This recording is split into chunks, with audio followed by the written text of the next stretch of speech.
out of it. As you can see, I would only highlight one thing that ma'am has written in this first slide. Lot of achievements, lot of publications. No need to mention all that. Everybody knows ma'am so well, but she's a distinguished teacher and has received an excellent award by the national board. And that is just one thing. I think ma'am is, represents the interest that she has in teaching. And I'm sure that everybody would enjoy learning from ma'am, especially about PCOS, where we deal with so much of cases every day in our OPTs and while you are doing your fellowships. But resistant PCOS is and stubborn PCOS is something that everybody has to listen to Dr. Abha, how we manage such cases, and how difficult it seems, but how easy it is to manage these cases. So, ma'am, please Madam, enlighten us about PCOS. Madam, 1 minute, 1 minute. I have to tell my support team to start recording. I already started, sir. I already I can see. Yes, sir. Okay. Thank you, Tejashree. And I'm so glad that we've taken this initiative. And this was on the request of some FNB students, some more gynecologists who time and time again would want to join our classes. But now we don't have Zoom classes. We have physical classes. So I thought if every Thursday I could take one clinical class, which all of us who do clinical practice, whether it is IVF or non-IVF, but infertility related, this could help us. Now, PCOS, it appears very easy that you give letrozole, give clomiphene, give gonadotropins, and they'll respond. But all cases are not so easy. So if we understand, should I start? Everybody is ready to listen to me? Can hear me well? Yes, ma'am. Okay. Yes, ma'am. So ovulation disorder in PCOS are either infrequent ovulation, which is oligo-ovulation, or there is complete absence of ovulation or anovulation. And for months together, the patient neither ovulates nor menstruates. And if she has bleeding, then that is just estrogen bleeding, which is a breakthrough bleeding on an endometrium, which is building up only on estrogens. So most of these women are not absolutely infertile, but they are subfertile. But we encounter a complete spectrum of ovulatory dysfunction in PCOS. On one end, on the smallest or narrowest side, there is sporadic ovulation and one may conceive naturally. And these women don't even realize that they have underlying PCOS with irregular periods also. And the other side of the spectrum is often challenging to treat these PCOS women successfully and safely with various ovulation-inducing agents. Now, because this forum is of gynecologists, all are well-read, so I thought, let me bring some evidence also when we are treating our patients. I was a great fan of using Clomiphene Citrate, but the evidence now says that letrozole is the first-line drug for anovulatory infertility, with second-line treatment consisting of Clomiphene Citrate alone or in combination with metformin, gonadotropins, or ovarian drilling. Why is it so? It is so because letrozole is very safe. It rarely causes multifollicular development, which can happen with clomiphene very commonly, especially in a very sensitive PCOS. If we give 100 milligrams of clomiphene, I have landed with a pentaplet pregnancy once with just 100 gram of clomiphene. So letrozole is very safe and hence it has become the first line drug for anovulatory infertility. This is international evidence-based guideline for the assessment and management of PCOS 2023 summary. And I've taken these lines from that if there is an absence of an absolute indication for IVF, because normally PCOS is not an indication for IVF unless we are making the woman ovulate many times. She has timed intercourse or even IUI and nothing works. Then we go to IVF. And here they still bring in vitro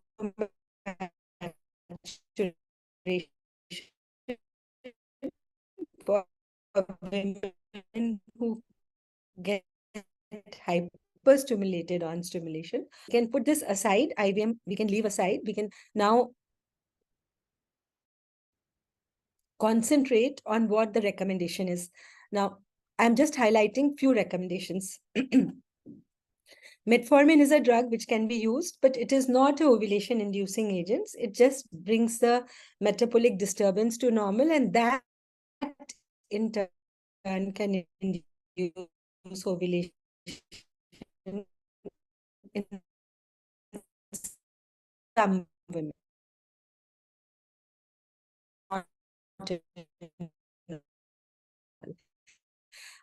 However, which means male factor should be normal, tubal factor should. The only thing we need to remember, the risk, read the next line, which I have not encircled. The risk of multiple pregnancies increased with clomiphene citrate use alone or in combination with metformin. Therefore, ultrasound monitoring is important in clomiphene cycles. Monitor them on day 12, 13. If you find multiple follicles growing, then ask them to avoid intercourse.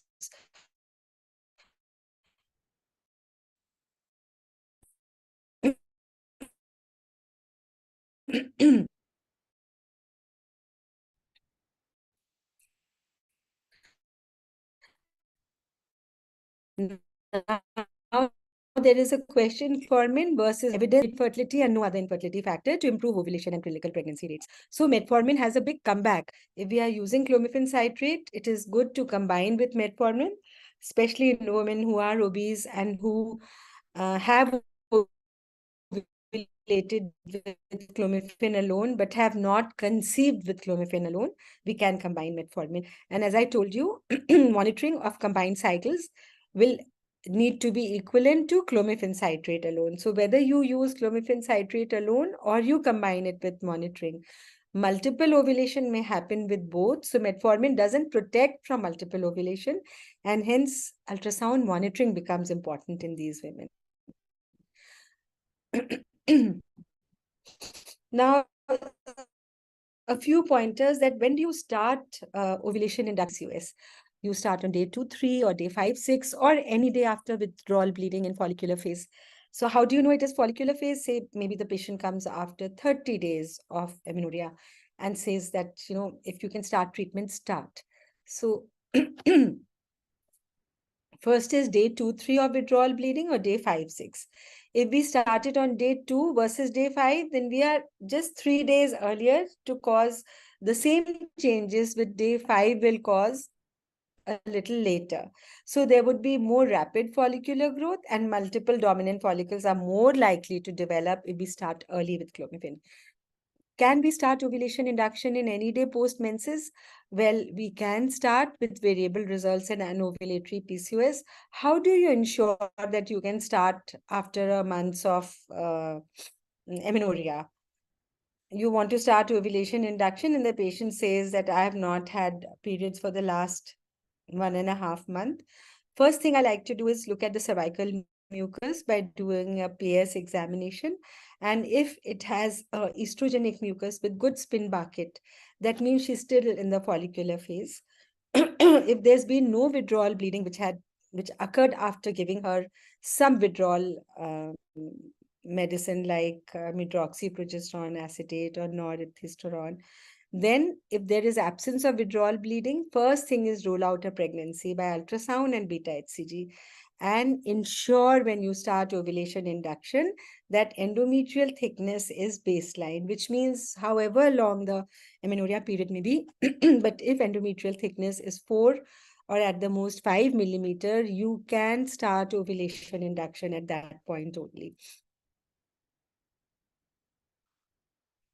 After initial workup, can you monitor ovulation induction cycle without ultrasound? Well, with letrozole, I would recommend that no ultrasound, but with clomiphene, as you read in the guidelines, ultrasound has become important. But say if the patient is going out and she says no ultrasound is available, what can you do? You do a serum progesterone after 20 to 25 days of starting ovulation induction. Whatever happens, if she develops a dominant follicle, her progesterone will rise by day 20 to 25. After that, the drug has no effect. So a follicle doesn't creep up after 25 days, generally speaking. Exceptions could always happen, but a follicle will appear on day 18, 19, 20, any day. So a progesterone after 25 days of starting Y will tell us that she did ovulate, and please leave her without any drugs like Dufeston or anything, assuming that she's ovulated. Let her menstruate on her own. That will give you a very, very clear-cut indication that a non-ovulatory patient took ovulation-inducing agent. Her progesterone rose or did not rise, but she had menstruation in, say, 30 days, 32 days. That itself speaks for her that she must have ovulated, a woman who does not get menstruation on her own. So this is how you get to know from a distant patient that she could have ovulated, not ovulated. You can start any day after withdrawal bleeding, day 2, 3, 5, 6, 7 also. Make sure the endometrium is baseline and make sure that we've ruled out a pregnancy in case there is no withdrawal bleeding. So this is all about letrozole and clomiphene. I'm not talking about doses because you all know the lowest dose is 2.5 milligram for 5 days. And if you want to give a higher dose, maybe obese patients, then 2.5 milligrams twice a day for 5 days. Let us talk about standard medical practices. Let us not deviate. There are so many combinations, permutations given. But if we are looking at evidence and we are looking at ethical practice, then this is how we would treat clomiphene, not milligram. Starting dose should be 50 milligram. If she ovulates on 50, do not increase the dose to 100. With letrozole, the same 2.5 milligram starting dose, you can increase to 5 milligrams. If she ovulates with whatever dose, continue the same dose for the next few cycles. If she doesn't ovulate with letrozole or clomiphene plus metformin, then we go to gonadotropins. Now, gonadotropins alone could be used over gonadotropins combined with clomiphene in women with PCOS. This is so important that I do not want you to think that you are reducing the cost.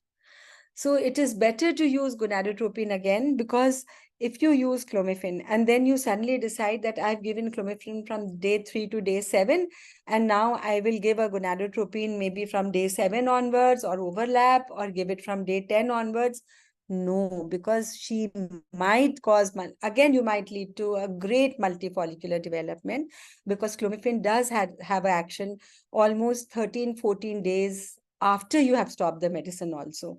So to avoid multifollicular growth, if she had not ovulated with clomiphene, whatever doses, then it is best to first wait for 14 days, see if there is no dominant follicle, the endometrium has not grown, and if you have facilities, the estradiol has not risen, then you can add gonadotropin. Otherwise, it is best to use gonadotropin alone.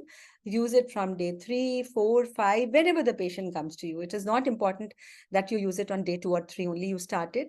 In PCOS, they have big follicular reserve. So you can start gonadotropins late also, but don't overlap with clomiphene. Otherwise, we will be caught up in a situation with multifollicular development.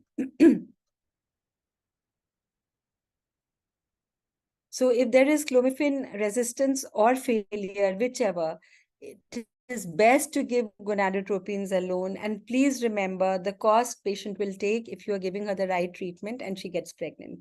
So read the sentence very clearly. Gonadotropins alone could be used over gonadotropins combined with clomiphene citrate in women with PCOS who are anovulatory and infertile with clomiphene citrate resistance or failure. So whether she's not got pregnant with it or she doesn't respond in terms of ovulation or with no other infertility factors. Identify that there's no male factor, there's no tubal factor. Gonadotropins could be considered rather than combination of clomiphene citrate and metformin in women with PCOS who are anovulatory and infertile with clomiphene citrate resistance and no other infertility factors. So if you give clomiphene and you find that they are resistant, it is better to give gonadotropin to this patient rather than just combining clomiphene and metformin and waiting to see whether she responds or not. This can only be done in cases where monitoring is very difficult or where the patient cannot take up the cost at all for gonadotropin. So even though clomiphene with metformin is a good combination in cases who have not responded to clomiphene multiple times, but it is better to use gonadotropin rather than this combination. Gonadotropins could be second-line pharmacological therapy for women with PCOS who are anovulatory, infertile, with no other infertility factors, and who have failed first-line oral ovulation induction, which means both the drugs have failed, letrozole and clomiphene. Now, we have to again remember that where gonadotropins are to be prescribed, the following should be considered. Cost of intervention, we need to tell, expertise required for the use of the intervention for ovulation induction, the degree of intensive ultrasound monitoring that is required, low dose step-up gonadotropin protocol should be used to optimize the chance of monofollicular development, and the implication of potential multiple pregnancy. Because, we ask the patient, okay, have intercourse from day 10 onwards at least, so that you have a chance of getting pregnant. And maybe you find on the surface 5, 6 large follicles. Then there is always a chance of multiple pregnancies. So it is very important to monitor these cycles with whatever you want, ultrasound and maybe hormones also.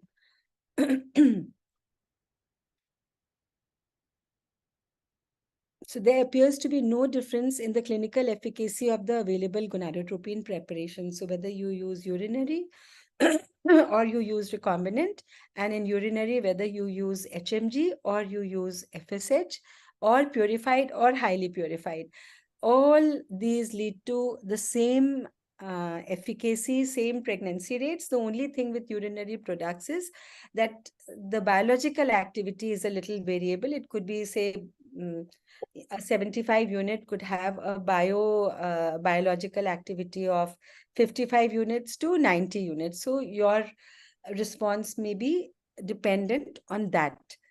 And hence, the question comes, we've already solved this question, which gonadotropin used and why, and what are your doses?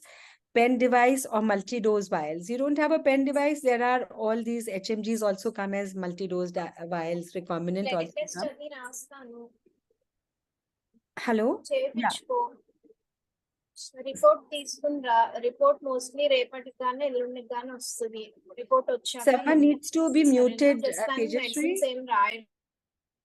Someone needs to be muted, Tejashree. Yeah, Pen done, device- ma'am. I have Pen muted device her. or multi-dose vials are ideal for PCOS as it has the option for small increments of 25 to 50 IU, and this is only for PCOS. Please remember, I'm not talking about ovulation induction in women who normally ovulate, who are normal responders, or whom you are stimulating for IUI purpose with unexplained infertility. These are typical PCOS with oligo ovulation or no ovulation. So human menopausal gonadotropin FSH LH is 75:75. Urinary FSH preparations have FSH 75 and LH 1 part. Highly purified has the same composition of FSH LH, but the impurities are less than 5%. And the recombinant FSH is filled by mass. 75 IU is equivalent to 5.5 microgram. However, for our convenience, at every 5.5 microgram, there is a dosing of 75 IU. Now, how do you use gonadotropins and what starting doses in PCOS women for ovulation induction can you monitor without ultrasound? One is low dose regimes are used in step up and maybe step down sequential regimes also. The moment you step up and you see a lot of follicles are emerging and the estradiol levels have jumped up, that is the time when you need to just step down a little bit. Otherwise, always use in very small incremental doses. Ultrasound monitoring is a must, because these regimens fulfill two essential requirements for successful ovulation induction in PCOS: allow slow rise of FSH to just above the FSH threshold level, which is a very thin line in PCOS. And it could be very high also in them. So you may have to go on for days. Avoid explosive ovarian response because of extreme sensitivity of follicles to exogenous gonadotropin. Having said that, let us go to a very practical thing. What happens? A patient who is letrozole or clomiphene resistant did not ovulate in these two drugs. Letrozole 5 milligram a day, CC 100 milligram. So we think that we need to change over to gonadotropin, or this patient has not got pregnant on both these drugs and you want to change into gonadotropin. First lesson is the dose should never be more than 75 international unit as starting dose. It could best be 50, it could be 62.5 or 75. And you can start from day 3, day 4, day 5. When you're using gonadotropin, it is best to induce a withdrawal bleeding and then start in a stipulated time. First thing what we do is day 3 of menses, baseline endometrial thickness and ovary needs to be seen.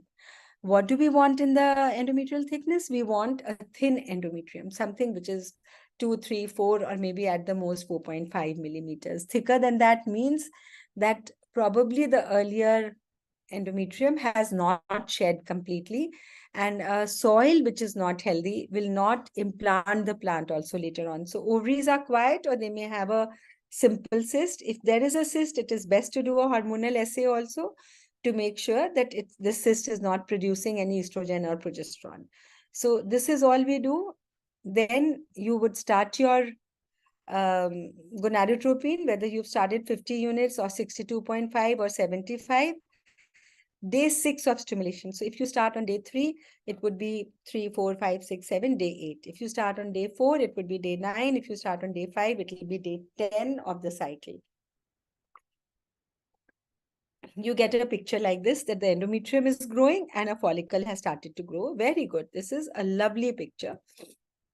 And hence you continue. Continue the same FSH, repeat ultrasound. Here the repetition has to come much earlier. Absolutely similar to IVF ultrasound monitoring, because we do not want an explosive growth. And it still happens despite being so careful. If any time you have in doubt that millimeter, I like to do a estradiol test. In the baseline, suppose if I also like to do a estradiol on the baseline, that makes me much safer, because if estradiol was 35 and it suddenly jumped up to 300, I know this is time when I need to stop the gonadotropin. And a follicle monitoring will emerge a follicle a little later, but estrogen rise indicates that a lot of follicles are going to emerge. And if we continue to give gonadotropin here, we have had it, immediately the estradiol will jump up over 1,000 and you will have a lot of follicles emerge.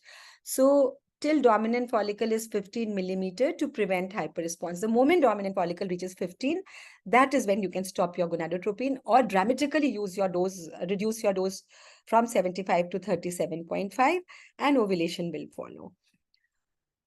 Now, there is another set of patient where you've started the same regime. You are giving it for the first time. You have no idea. And day 3 of menses, you do the same thing. Then day 6 or day 7 or 8 of stimulation. I mean, it has to be after 5 days of stimulation.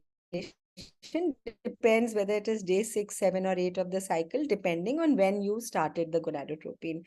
So here you find that a lot of small follicles are there. Endometrium has grown, but nothing has happened. After every 2 days, but you find that 2-3 days and there is no dominant follicle. The largest follicle is just 12 millimeter, as in this picture. So 18 to 25 days of incremental doses pass. You increase by 25 units, give it for 3-4 days. Then you increase by another 25 units, you give for 3-4 days, and you find no increase in follicle size.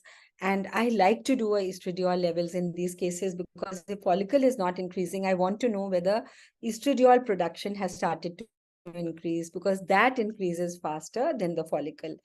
And if that goes on happening and you've already stimulated her for almost 25 days, then you think of resistant PCOS. This is the most difficult group to treat. These always tend to hyper-respond when they respond, and they are very demoralizing for the patient as well as clinician. So please make your patients aware that you do not ovulate for months together, and don't expect that you will ovulate in 14 days like every other patient. Lucky if you do ovulate in 14 days, that means you've got very sensitive ovaries and very responsive follicles. But if you don't get disheartened. You may take even a month to ovulate. So that is one sentence which will put your patient to a little rest. And this happens in the first cycle when you recognize that, oh, I have increased the dose and nothing is happening. And I've given 25 days of gonadotropins and still a dominant follicle has not come up. So what are the problems? Follicles do not increase in size, nor the E2 levels increase. Endometrium also continues to be low. And sometimes there is intermittent bleeding also. And I've faced this so many times with gonadotropins, injections for 18 to 25 days with no changes seen, all follicles are 10, 10, 10, 10, just number of emerging follicles go on increasing. And when you jump up the dose, there is hyper response. And there is so much hyper response that you tell the patient, don't have sexual contact. And that is when the confidence of the patient and clinicians goes down. So what are the challenges in PCOS? One is respond to smaller standard doses of oral ovulation induction. You've given letrozole, you've given clomiphene, she responds, give her good 6 cycles of natural trial. If it doesn't work, do IUIs for her. If that doesn't work, then you think of other things. So this is a normal PCOS, a responsive PCOS. One is exaggerated response to clomiphene. Did not ovulate with letrozole, so you thought, let me try clomiphene, I'll give 100 milligram, and you suddenly find 5, 6 follicles emerge. Then you find another one, you've given letrozole 5 milligram daily, you've given CC 100 milligram, there's complete resistance. On day 25, you do a progesterone, it is still less than 1 nanograms. Then you give them FSH or HMG, and you see that you give in very small doses of 50 units or 62.5, and in 5-6 days, immediately a lot of follicles, the follicle emerges and you get a good response. When I say good response, that means the dominant follicle has come up and maybe few trailing follicles are also coming up. But as soon as one dominant follicle of 15, 16 comes, that is the time the smallest doses you're giving, don't go on giving that dose, let that follicle grow. Then you find that you are increasing the dose every 5 days, you are increasing by 50 units or 25 units, and 5 plus 5 plus 5 plus 5 times you've increased by 50 doses units, and it's still resistant. And then when you make the dose to something like 225 units of gonadotropin or HMG, then you find that suddenly they either respond or they hyper respond. So these are the problem group in PCOS who hyper respond. When we continue to give incremental doses, they don't respond, and then we make the dose go up to 225 and they hyper respond. We don't know what to do, because then we cannot allow them natural intercourse or IUI both. So there exists a definite group of anovulatory PCOS with all of us encounter who appear to be resistant to ovulation induction when treated with small incremental doses of FSH over time for the purpose of ovulation induction. We are not talking about IVF cases at all here, because their multifollicular growth is desirable. We are talking about normal patients who want to get pregnant without IVF. So we thought, what could be the underlying factor, and how do we identify these patients in the first go? When do we start suspecting that this one could be that resistant, gonadotropin resistant PCOS? We thought, let us look at the BMI, let us look at the AMH levels, let us see their LH levels, and let us see how hyperandrogenic they are. So we did a study over here in Gangaram Hospital in 2016 or 2017, where there were 18 patients over a 6 months duration who were selected from a cohort of clomiphene-resistant women undergoing FSH stimulation for ovulation induction. And we found that about 20 to 25 days, none of them responded with incremental doses. There was no ovulatory response in terms of rise in serum E2 levels, at least rise of 30 picograms per ml from baseline, or presence of a follicle greater than 13 mm or larger. This did not happen, even after 18 to 25 days of stimulation with incremental doses of recombinant FSH of up to 150 units. See, when you increase from AMH is very high, 65 units, after 5 days, you'll bring it to 100 units, another 5 days, you'll bring it to maybe 125 or 150 units, and there's no response, then you say that this is. So Journal of IVF Reproductive Medicine and Genetics in 2016, where we did a series of 18 cases of clomiphene-resistant anovulatory women with polycystic ovary syndrome and altered response to FSH stimulation. Now, these women were labeled as FSH-resistant PCOS and were further stimulated with higher doses of injection HMG. The starting dose of HMG was 150 units, which were subsequently increased to 225 units if there was no response after 6 days in terms of rise in E2 and ultrasound evidence for dominant follicle. Surprisingly, all the patients responded or hyper-responded within 10 days of stimulation of giving such high doses of HMG, which has LH activity, FSH activity, both, and a very high dose for an AMH of 15-20. So we looked at all parameters and we said, let us see which is common in all. What did we find? BMI was high in all these women. So waist circumference ranging, BMI ranging from 29 to 36 kilogram per meter square. It was 33. Then what we found, another thing, was AMH was extremely high. Now this value is in picomoles, 60 to 145 picomoles.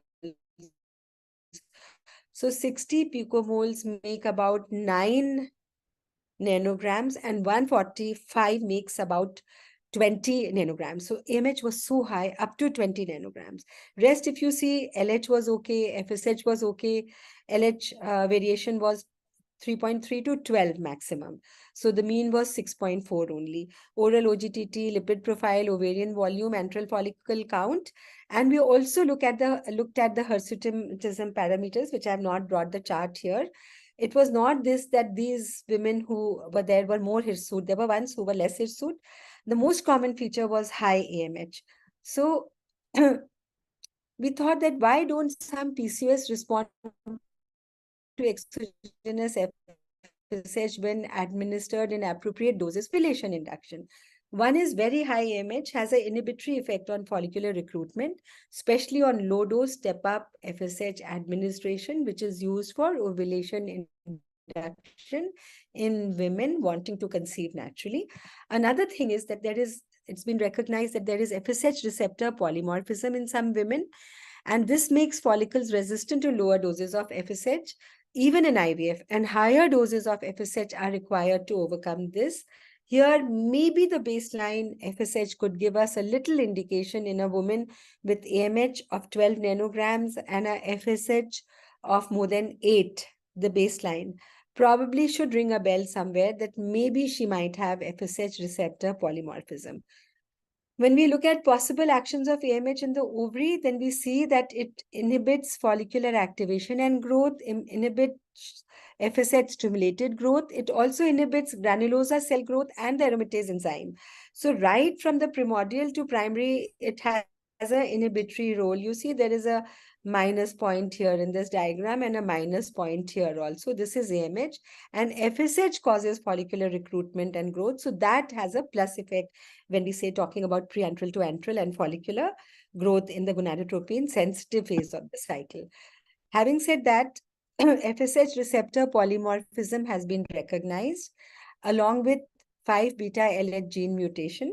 Now, which receptor? It is FSH R serine 680 variant is high in hyporesponders with good ovarian reserve, and consumption of FSH is higher in carriers of this polymorphism. Even in IVF, you'll be surprised that you look at an AMH of 8, 9, 10, and you decide I will not give her more than 150 units or 100 units, and suddenly you find that the response is very, very low. So these are possibly patients who have FSH receptor polymorphism. And there is another 5-beta LH is a common genetic variant of LH beta subunit gene and is associated with higher exogenous FSH consumption, as well as probably addition of LH is required in these patients to cause follicular response. So resistance to FSH in PCOS, non-IVF OI, ovulation induction is very difficult because you have to make small incremental doses of FSH, and if it shows resistance due to high AMH or FSH receptor polymorphism, you've had it. But in IVF, it is so easy because we don't ovarian stimulation. controlled ovarian stimulation for IVF, where you start with higher doses. I mean, irrespective of the AMH, we generally like to start with 150 units. There, you could overcome this polymorphism or the resistance because of very high AMH much more easily, rather than when you start with 50 units or 62.5 or 75, you lose a lot of time in going for incremental doses. And if you recognize such patients during stimulation only in ovulation, induction, and natural conception, and eventually you find that whenever you increase the dose to 225 or 150, they hyper respond, you counsel them for IVF, because you cannot allow IUI or natural intercourse in women who have 5-6 dominant follicles of 17-18 millimeter.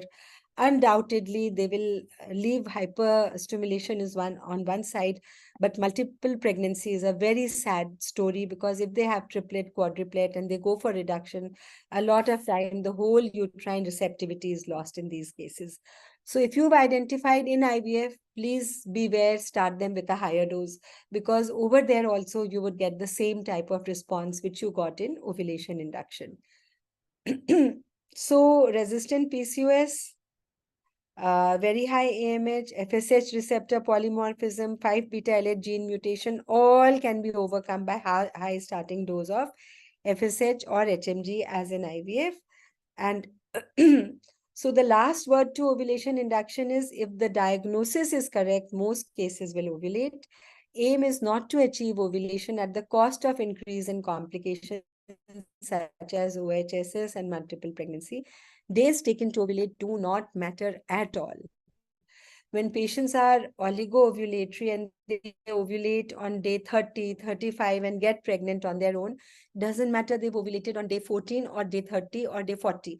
Once they've ovulated and they've been exposed to a chance of pregnancy, the pregnancy will be as healthy as ovulation would have occurred on day 14. And we have to remember, ovulation induction is not only a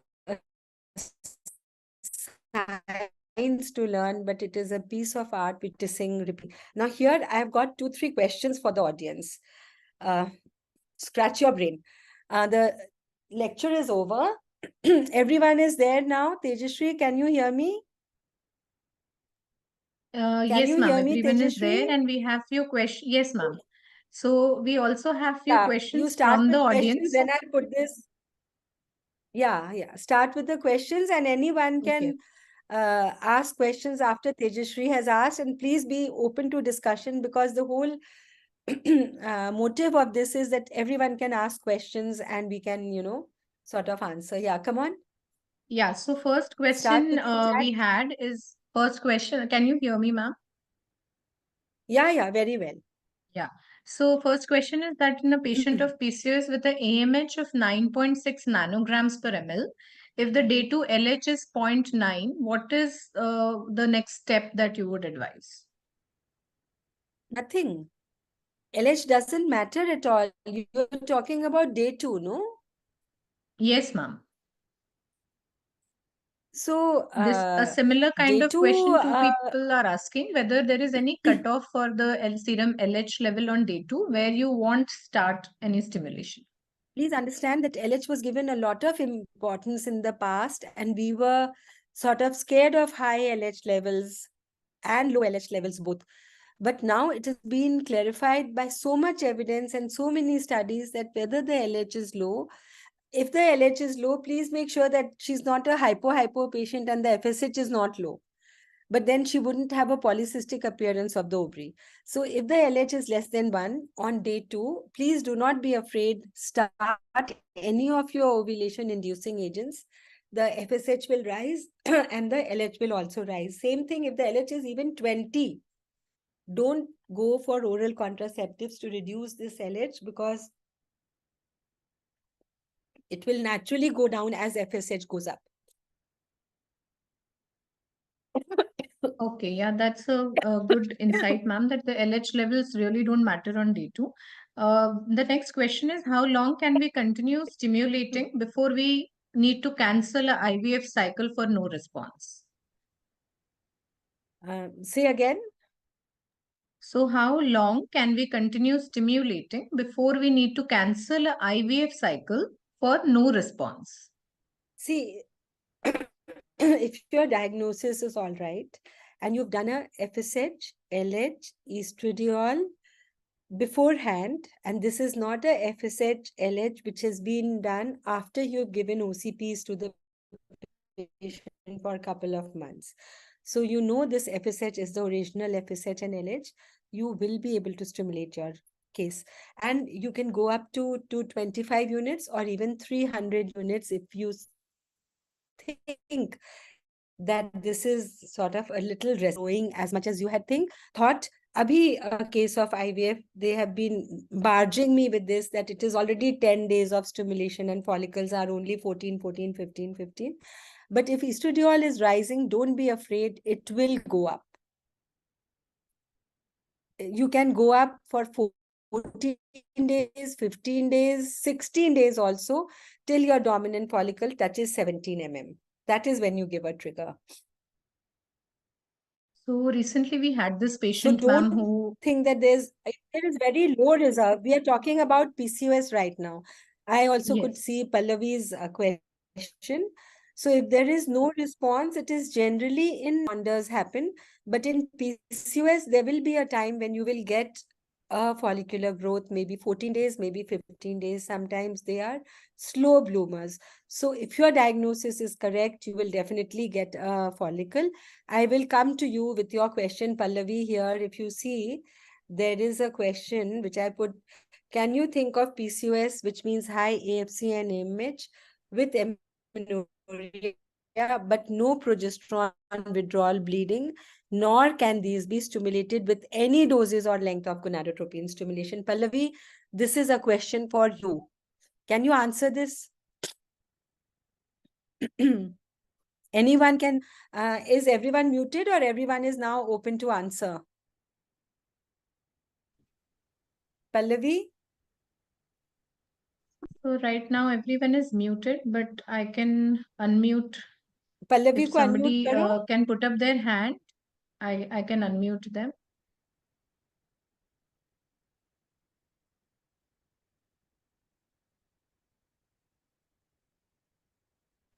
So anyone Hi, wants to Pallavi, answer can you this? hear us? FSH receptor resistance. No. This is, yes, very good. It is FSH receptor resistance only. And here what will happen? You just do a FSH and you will find that this is very high, which you had not thought of before, because maybe she was getting OC pills for a withdrawal bleeding, thinking that high AFC, high AMH.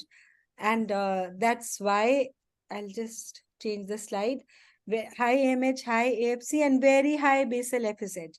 I thought this lab is wrong when I had the first case in my life. And I said, oh, repeat it and we will make your eggs. There's no problem in this. And my FSH was 100 MIU. And then we said, this is FSH receptor resistance. So remember that high AMH, high AFC, if you have resistance, either there is complete receptor resistance, then FSH will be really high. But if there is polymorphism, FSH still could be high as much as 10, 11, 12, whereas PCOS should be having low FSH. They can have high LH, but FSH should not be more than 3, 4, or 5. So in non-contraceptive preceded cycles, it is very important to see the basal FSH. You can give a progesterone withdrawal, do a basal FSH, or if she's in a period of amenorrhea of 2 months, straight away do her FSH, LH, and E2. And that is her basal FSH, LH, E2, because she's not ovulated for 2 months. So it is basal whenever you do it. Ma'am, there is a Could you question understand? here. Yeah. Yeah, so there is a question here where somebody is asking that if the endometrium is growing well, but the follicles are still small, and sometimes the patient starts shedding and she starts getting spotting. So what can we do in that cases? Now, The here, endometrium this is a is tricky question. This even happens with letrozole cycles and sometimes in clomiphene cycles, that if the estradiol does not increase and the number of follicles are increasing and the endometrium remains the same, endometrium is like small, it can break in between because either the injections are not working.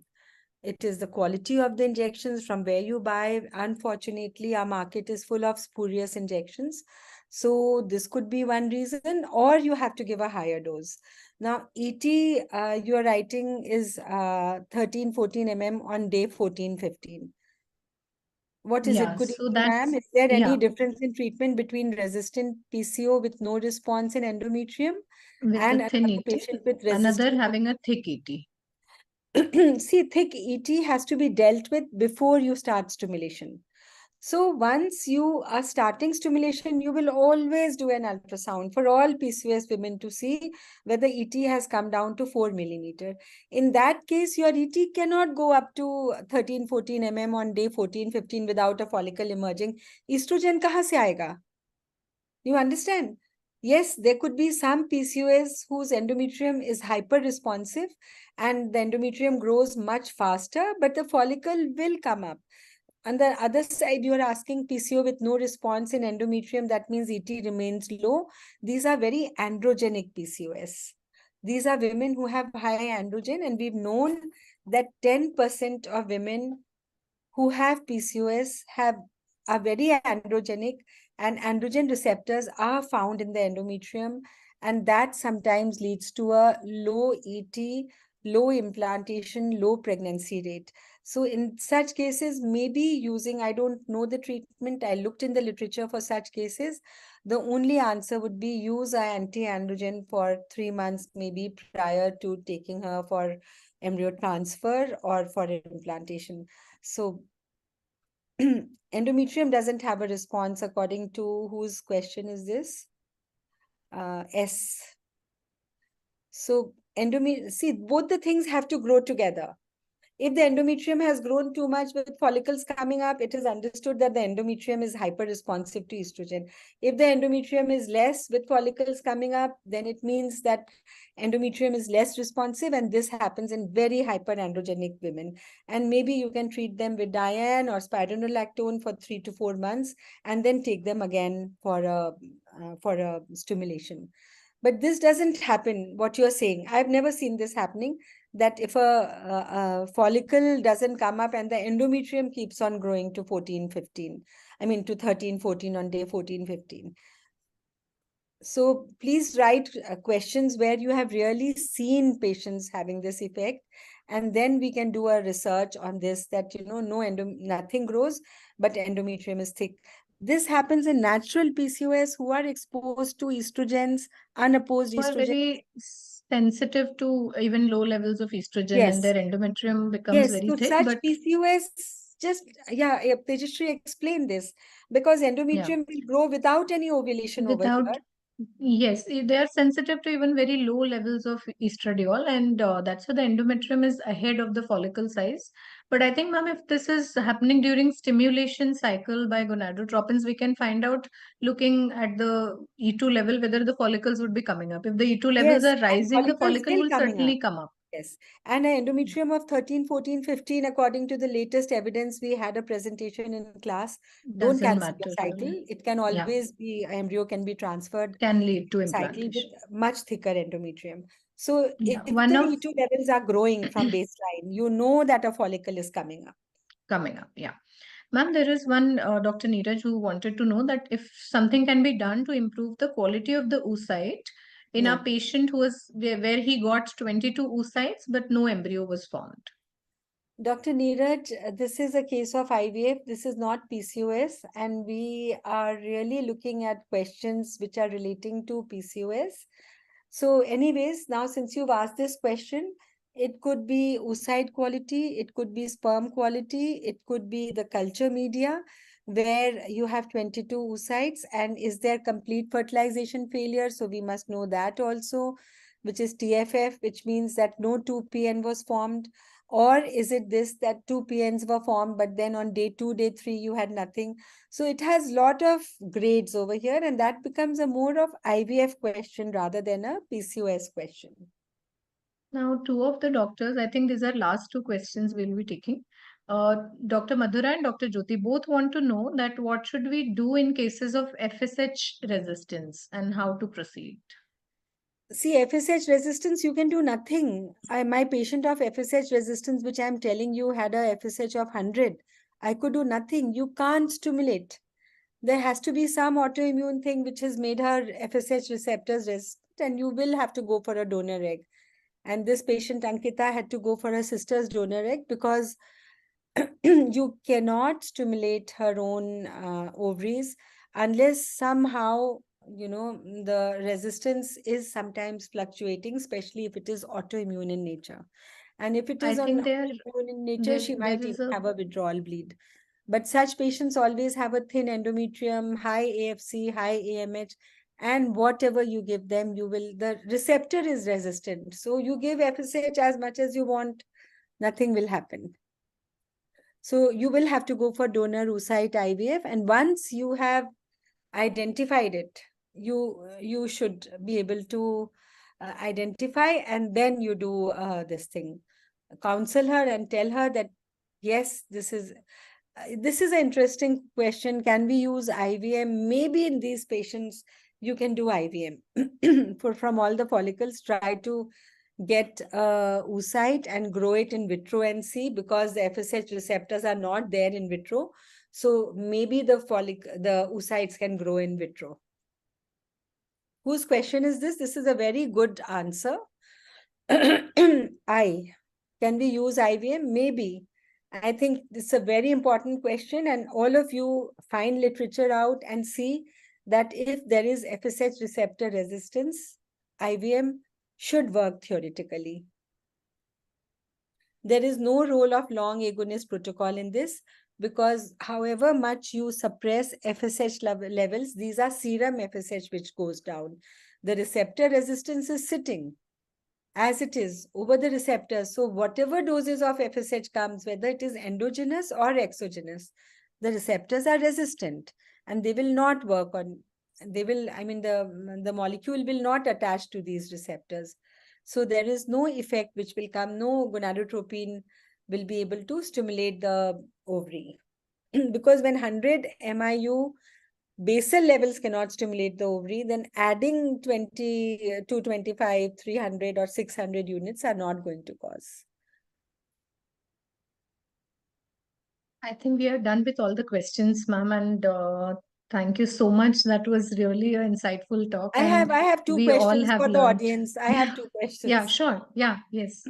So one is this, that I asked you this question, PCOS with high FCAMH. So we already spoke about FSH resistance, and the only thing which identifies it is that you see a polycystic morphology, you do AMH, it is high AFC.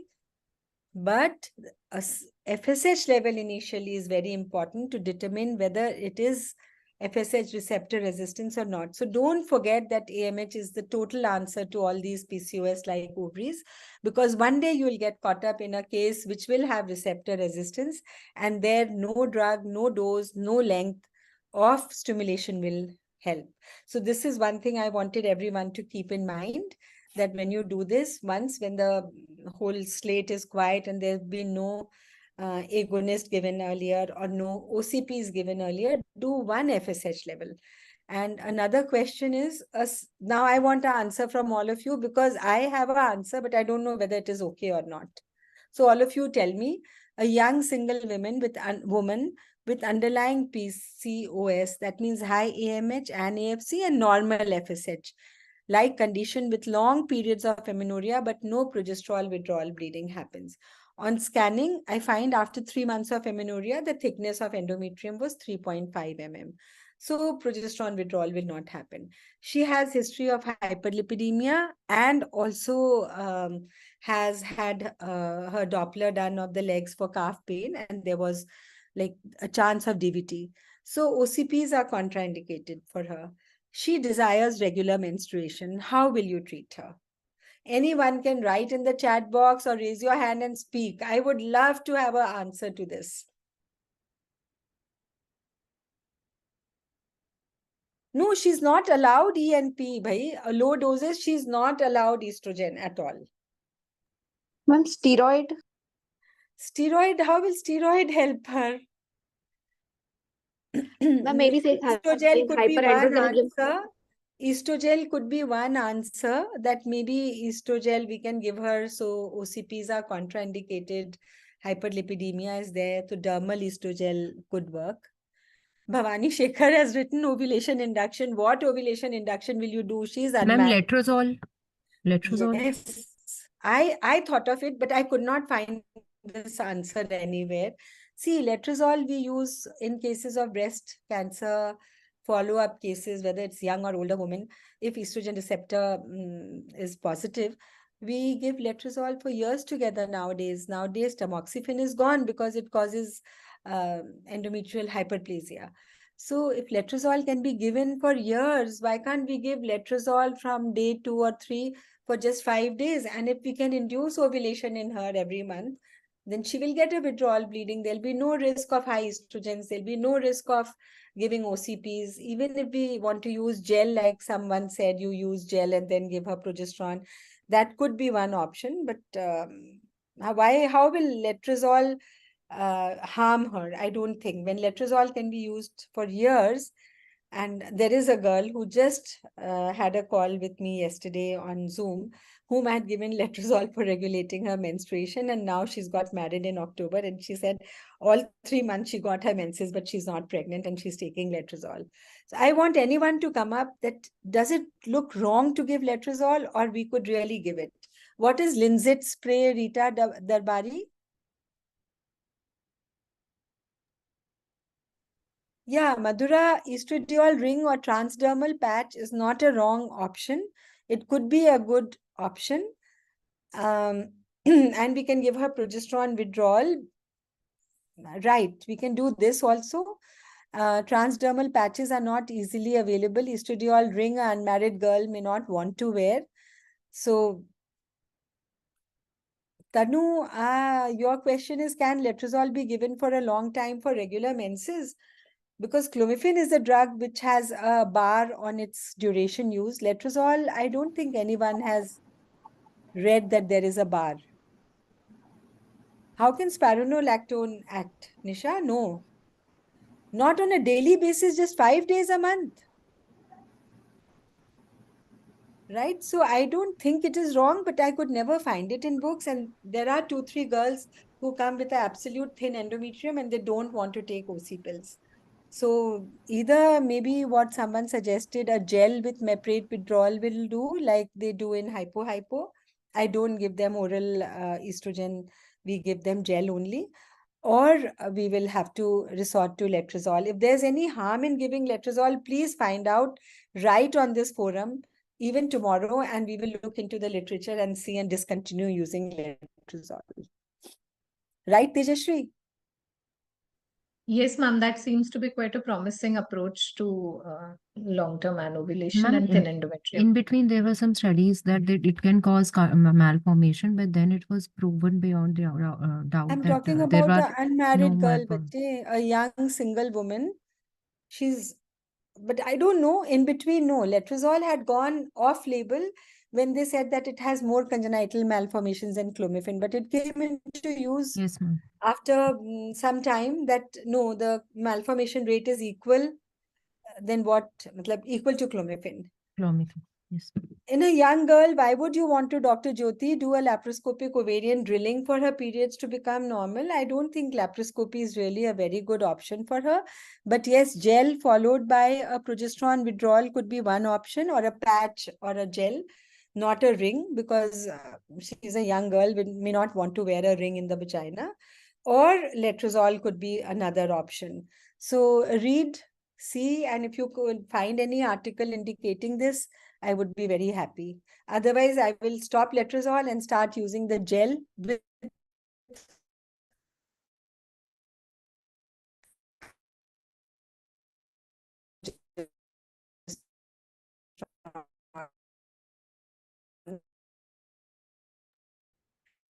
Your voice is breaking, ma'am. I right. think there's a My connection issue. patients. Yeah, Acha, now there you're is a- audible. Yeah. Okay. Sangeeta Milap, I'm was so happy to see you. You're sitting in USA. क्या time है वहाँ पे? Early morning? Yes, ma'am. It's early morning, and I saw you speaking, so I said I must listen to you. Wow, how nice is that? Wow. Now, I Sangeeta is a really girl. enjoyed you, ma'am. Sangeeta, tell me, are you on Letrozole? No, ma'am. I'm on exemestane. Acha, what is that? After your It's cancer? aromas and Nahi, it must exemestane. be a aromatase enzyme inhibitor. Yeah, ma'am. Yeah, Yeah. so it is like letrozole. It is like an Yeah, estrogen. like letrozole. Yeah. Yeah, Yeah. so I don't think if you're taking it for months and years, 5 days of use every month could be detrimental to her having her menstruation. Yeah. I think, ma'am, that's a good idea. Yeah, and rest, the other idea which I liked, which who gave, I think, who gave that idea, which I loved, that you can use a gel. Yes, I do use gel. Madhura. Madhura gave Yeah. this, right? Madhura, where Yeah. are you?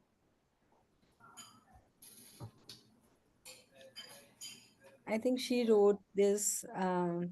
Any role of Dexa का कोई role नहीं है.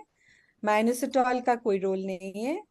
Minoxidil, I'm not really aware of it because I don't use it, and it is not a standard ovulation inducing agent. And ANP at low dose नहीं. Estrogel Tanu ने लिखा है, which is a good option. And Ma'am, progesterone, can't we give progesterone withdrawal bleeding? she has an endometrium which doesn't grow more than 4 millimeter even after 3 months of amenorrhea. Okay. And such women have a very low chance of endometrial cancer because of PCOS also later on. So that way, letrozole is the only answer, it looks like. Letrozole or estrogen cream, Yeah. a transdermal patch or something, which where she doesn't have to take it through the liver. But that also we'll have to take permission from her DVT treating doctor. That can be put her on.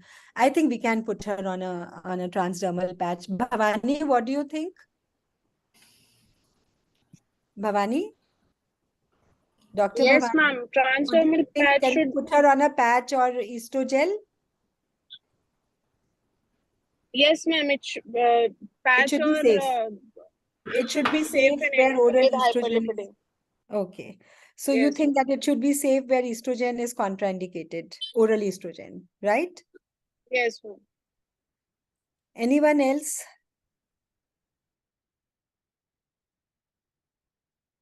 Yes, Shilpa Sood, clinical picture, you are right. Sometimes you could have hypothalamic amenorrhea and with underlying PCOS also, but then over there also the FSH-LH is very low when you do a baseline FSH-LH, like if there is no period for 2-3 months and you do FSH and you find it is 1.5 to 2 or less than that or less than 1, then you say it is hypothalamic amenorrhea. But if FSH is 5, 6, 7 and AMH is high, then it is not hypothalamic amenorrhea.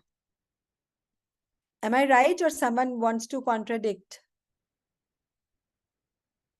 Neeraj, why PCOD patient will have thin endometrium after 3 months of amenorrhea?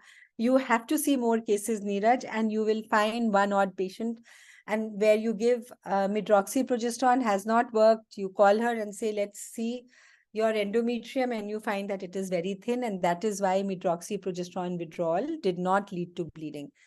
First thing is you have to rule out pregnancy. And what we do before giving medroxy is just look at the endometrium and make sure she's not pregnant. You can't use Gunjan, Progenova. I don't know Progenova is to be used vaginally or not. But I think a gel would be safer for her. And why would we prime her for 2-3 months? We can give it every month, or we can give it every 45 days, Meprate withdrawal. But oral, I don't think we would give. And vaginal, I don't know whether these will work, like you've written Estrabed, Progenova. I don't know whether they work vaginally. Anyone has an idea? Do they work vaginally? Bhavani, Tejashri? Tanu? Yukti? Haven't heard of, ma'am. Never heard, no? That we use bromocriptine vaginally and Acha, you do it in FET preparation. You give Progenova vaginally. So we must read about this. Can you post, Gunjan, on the same forum a paper which says that they've used estradiol valerate vaginally? Yes, ma'am. We are also using estradiol Estrabate. vaginally. Acha, who's that? Who said we are also using? Neeru, ma'am. Dr. Neeru Takrar. Okay, so please post an article which says that these will work equally well vaginally, and it would be very nice to know. And if we are doing vaginally, then it goes through the first pass to the uterus like progesterone goes. So it would not have high blood levels and may not alter the coagulation profile. Okay, Is ma'am. there a certain group of patients where you give it vaginally, or is it a Yeah, routine practice that? patients who are not tolerating orally and they don't want to take orally. And especially when, in spite of estradiol, their E2 level is very low. So their vaginal is comparatively better acting.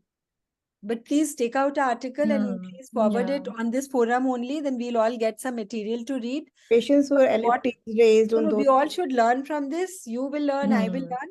But I need to know if these are vaginally better absorbed. And I would also want to know that those who are not tolerating orally, maybe we can give them the gel, the dermal gel, which is supposed to be given on the skin. And So that instead of 6 milligram, vaginally we have to give only 2 milligram. Equal effect come. Lining become even in the single. please put the article, Neeru. Please put the article. I'll be very happy. We learn something today then. You know, Yeah. all of us are here to learn. So you Yeah. please put this article on the same forum. on the Because same, for these indications, we do use the dermal gel, yeah. but we haven't ever Yeah, gel used also we tablets require which are. higher dose. Vaginally we require very less dose. ठीक है, you please put the Okay. article from wherever you got this information on this forum of ours. We all will get to read that article. All right, Neeru? Yeah, okay. Thank you so much, ma'am. I think it's already past 8, and Yeah, it was a very nice discussion that we had today. And thanks to you for this initiative. And we will continue this presentations and discussions every week. And you know, we will have practical points only. Right now, I took something for all the gynecologists. IVF is a later thing which we will come to because all of our gynecologists don't practice IVF. So think of a good topic and we will Topics which take it next everybody would be. Thursday. First, we'll take a Yes. few topics which everyone will enjoy and then we'll go up to IVF. Okay? Yes, ma'am. Sure. Thank you so much, everyone, for joining today, and we'll keep you posted and updated on the WhatsApp group. Those who haven't yet joined, please let us know. Please let the Intas people know, or let me know. We'll send you the link to join the WhatsApp group as well. Thank you so much, ma'am. Thank you. Thank you. Good night. Thank you. Good night, madam. Thank you, Tejashri, for moderating the session. And Thank you, ma'am. And thank you, Neeru, Dr. very Vishal, good for comments. You will put a article for us to read so that we'll also know, and if it can be used vaginally, we will use it safely then. sure. We'll try and find out that use. Yeah. Thank And you. what is its effect on hyperlipidemia also through the vaginal route? Absolutely. And if it has no effect, Yes. excellent. All right. Okay. Okay. Thank you. Good night, ma'am. Thank you, everyone. Thanks. Bye. Good night.